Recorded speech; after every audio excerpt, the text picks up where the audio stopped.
تکبیر، نعرہ رسالت، عظمت و شان مصطفیٰ، فیضان کرم حضور غزالی سما، حضور صاحبزادہ سید حسن سعید کاظمی۔ دوستو، حضور کی رحمت وہ خاص رحمت نہیں ہے، وہ کسی قوم کے لیے خاص نہیں ہے، وہ کسی علاقے کے لیے خاص نہیں ہے، وہ کسی حجاز کے علاقے کے لیے، سعودی عرب کے لیے، کسی خاص زمین کے لیے خاص نہیں ہے، کسی خاص قوم کا اس پہ ٹھیکہ نہیں ہے۔ ارے سرکار کی رحمت کے سمندر عام ہے، ہر کوئی اس سے اپنی پیاس بجھاتا ہے۔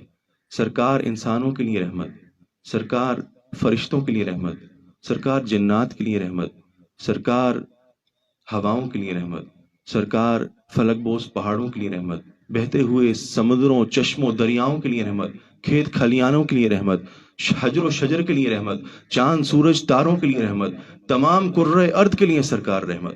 اور میرے دوستو، کتنے عالم اللہ نے پیدا کیے۔ اللہ تعالیٰ نے فرمایا، روایتوں میں آتا ہے کہ کم از کم اللہ تعالیٰ نے 18,000 عالم پیدا کیے۔ عالم شہود بنایا، عالم وجود بنایا، عالم برزخ بنایا، عالم غیب بنایا، عالم اجسام بنایا، عالم انسان بنایا، عالم ملکوت بنایا، عالم جبروت بنایا، لاہوت ناسوت یاہوت بنایا۔ میرے دوستو، عالم انوار بنایا، عالم امر بنایا، عالم خواب بنایا، عالم ہو بنایا، عالم شوق بنایا، عالم غم بنایا۔ ارے جتنے عالم سرکار اللہ تعالیٰ نے بنائے، تمام کے تمام عالمین کے لیے سرکار کو رحمت بنا کر بھیجا۔ اس کا مطلب یہ ہے کہ تمام عالمین سرکار کی خیرات کھاتے، عالم دنیا ہو، عالم انسان ہو، عالم اجسام ہو، عالم سماوات ہو، میرے دوستو عالم برزخ ہو، عالم غیب ہو، عالم جنت ہو، جتنے عالمین ہیں سرکار